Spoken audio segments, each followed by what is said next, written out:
This time I'm looking at a Blackstar guitar amp. Quite small, so I think it's a practice amp. And this is the model HT-1R, which has the reverb circuit included. Rather traditional analog controls on the top, although they're not all analog, not really. Designed in England, made in Korea. Should be pretty good. I'm told it has no output. Let's see what's going on. It's easy to connect up, just a power lead and a signal. And power on. Well, absolutely right. No sound at all. Turn the gain up, volume up. Yeah, that should be making quite a lot of noise. Giving it a good input, 100 millivolts at 1 kilohertz. Now, it's pretty loud for a guitar output. Try an external speaker. Nothing on the external speaker channel either, so is something wrong with the amplifier internally? Okay, off it goes.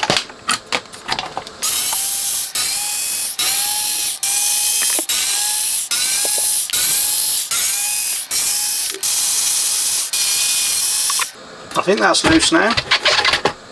Just got to undo the speaker terminals and we're away.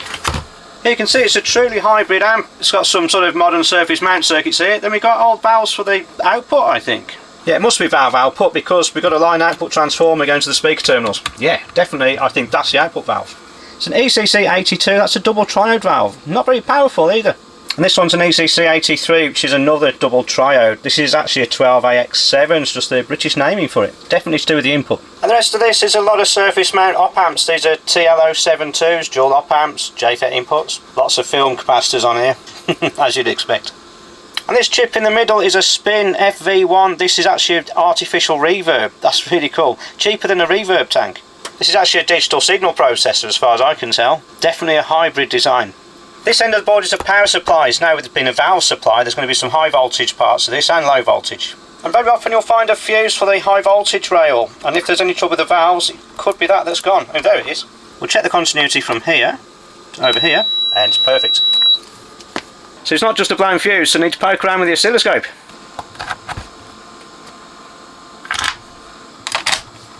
It's always worth seeing if you can get hold of the schematics before you start a repair. It saves a lot of time, and this part of the schematic shows the power supplies, which is the first thing to check. The transformer's got two isolated outputs. One is the HT supply, which goes over here.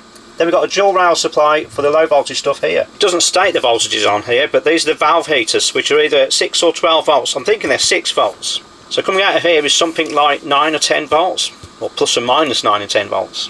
And there's also a 3.3 volt rail here, which I think is just for the reverb chip. So just turn it on. You can see the heaters glowing in the tube, so that supply's okay. The HT supply also goes to the centre tapping of the output transformer, which is this brown wire. It's measuring from the chassis to this terminal. We've got 300 volts. Low voltage rails can be picked up on R90 and R91, 100 ohm resistors, which are just here. So we've got minus 15 volts and plus 0.14. Well, there's a problem. Oh, blimey. Well, that made me jump. It spontaneously burst into life. I mean, we might have a loose connection. So now we've got 12 volts on there. So we've got plus 15, minus 15, plus 12, minus 12. And plus 3.3 there. Perfect. So if I can find any loose connections.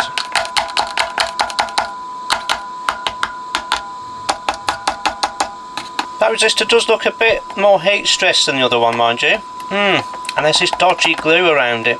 This glue has been known to sort of get a bit conductive as it ages. But I don't know, I just don't see anything.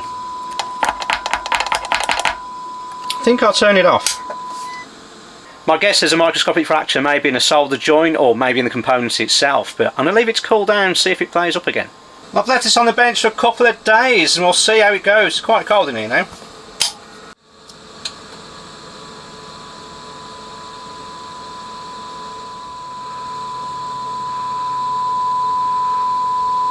I notice this pot's a bit crackly.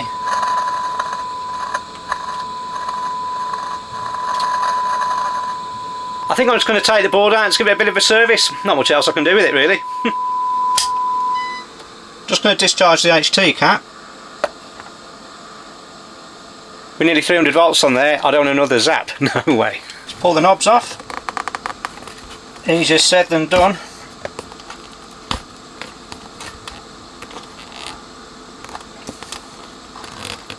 but when they're too tight we'll have to lever them off. So let's put a bit of wood over there.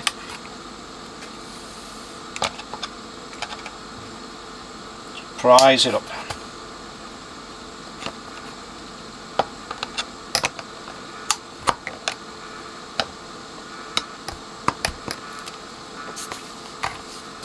Oh.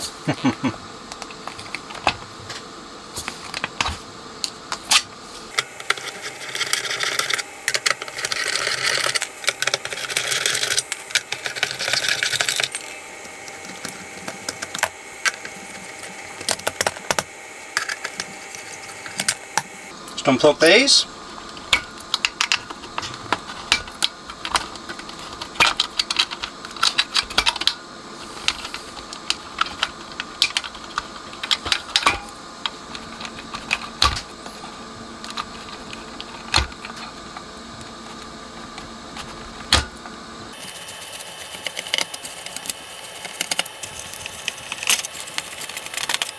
That should come out now. Okay, worth pointing out that there's a pair of fibre washers for each of the jacks. And that was probably a surprise to the guy who did the PCB design. Just going to scrape some of this glue off here because we do hear of it being troublesome, but this is fairly low voltage stuff on this end.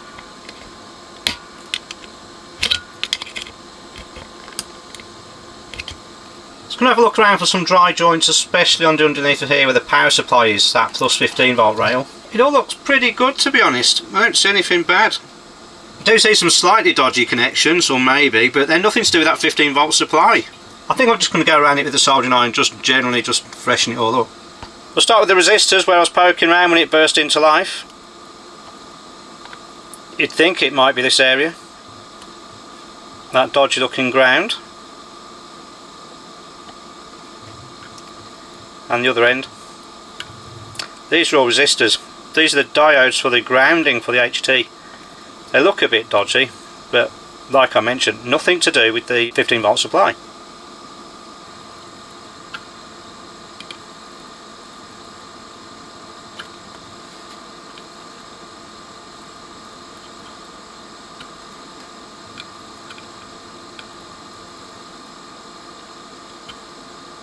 This is the little bridge rectifier. It could be here as well.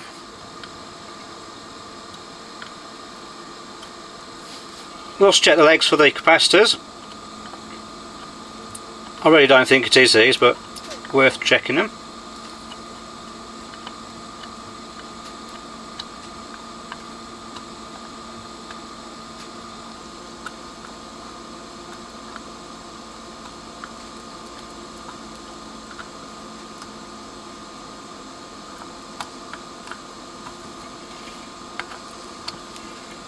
So I've just bent these forwards a bit so I can get the deoxit spray in there.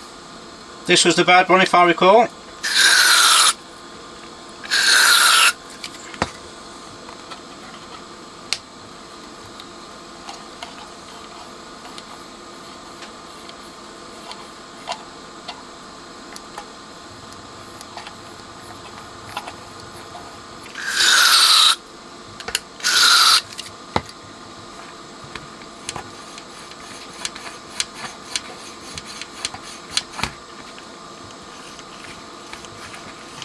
So let that stuff drain off the board a bit.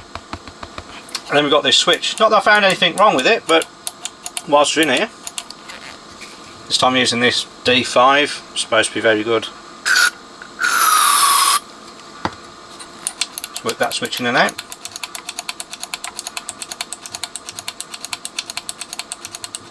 Okay, let that drip dry for a moment. Let's mop all that up. It'll be a very slippery workbench otherwise.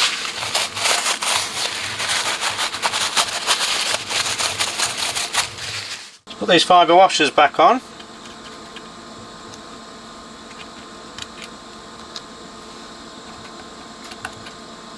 Just tease these back into alignment and we're in. And none of the washers fell off. Good news. Put these nuts in before they do get a chance to fall off.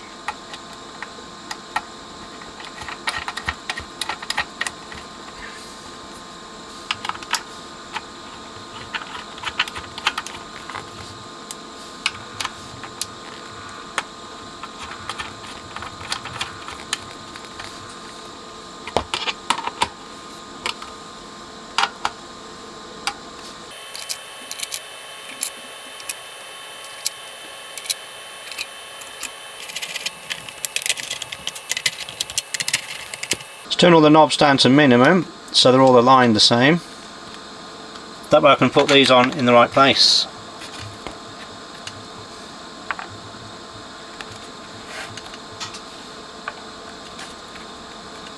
Oh yeah, this one that fell apart, yeah, let's put a bit of glue in the bottom of this.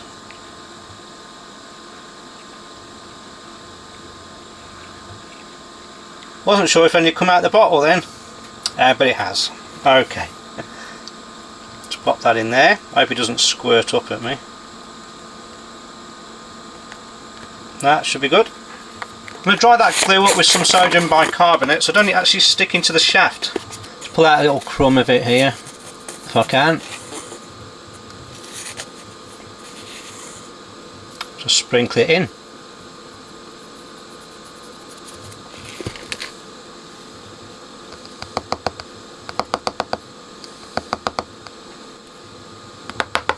Okay, on with this one.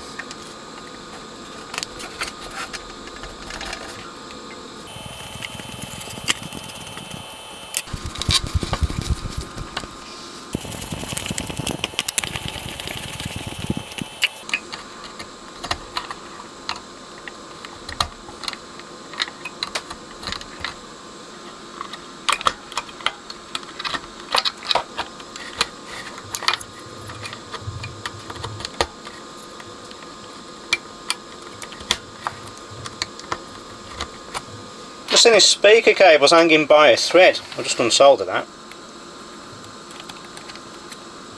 Look at that, literally with a single strand left holding on. Wow. That's how many strands there should be.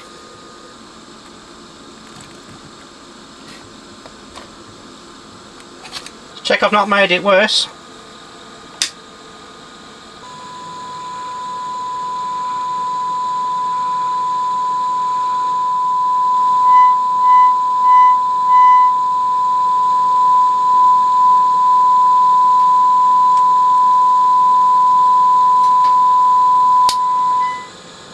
Well, it might as well go back in the cabinet now.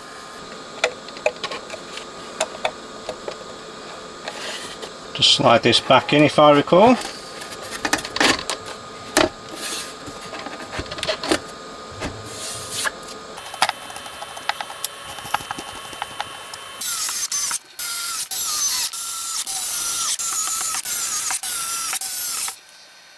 Just needs a proper test now, and I've been given a guitar to try it with, but it's got no strings. In fact, there's bits missing. It's also missing the bridge and the saddle. I need to do a bit of shopping. We find it by any part, see if the pickups work. Although the pickup select switch is broken off, but yeah, it still seems to function.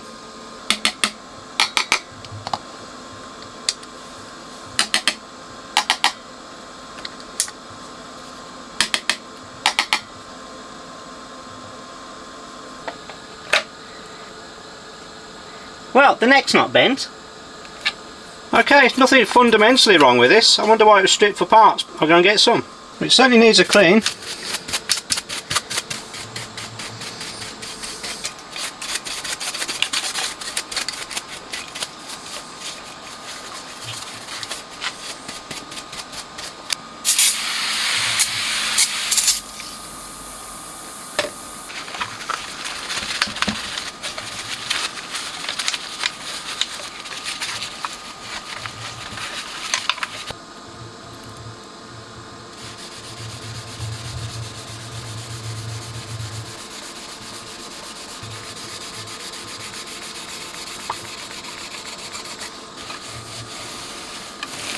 I've managed to get original spares, so hopefully they go straight on. See how this fits on, hopefully it goes straight on. But, oh no, seems to have a bit of an issue with tolerances here. If I back these up, just give me a bit more wiggle room. We go on now. Yes, it does. I'll check the height of these. Definitely needs to be wound down a bit.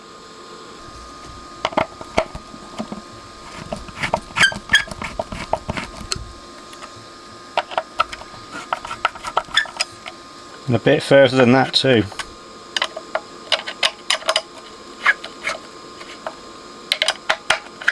Well, according to my unqualified eye, that looks about right to me. I've got a set of strings for a different guitar, but I presume they all fit. There we go.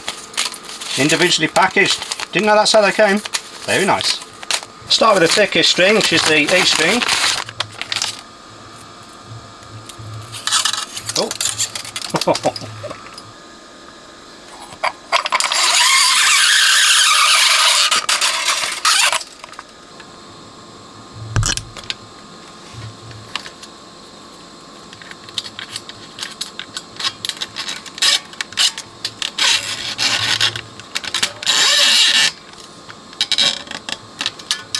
The neck bit slots are worn really low down. That's no good. Yeah, I'll have to sort of lift these up, or either fill it or do something. I know it's a bit of a bodge, but I've just thought of putting some offcuts of the strings in. I'm sure it's not what the professionals do, but I don't pretend to be one. Maybe that'll work.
Now it's all strung up, try this strap on it.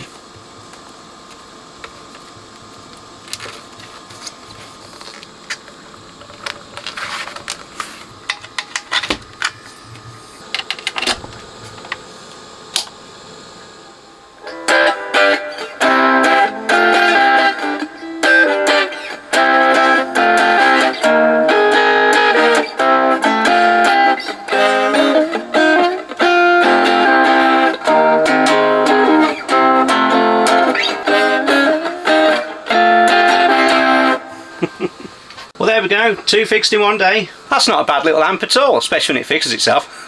Pays to be lucky. Catch you next time.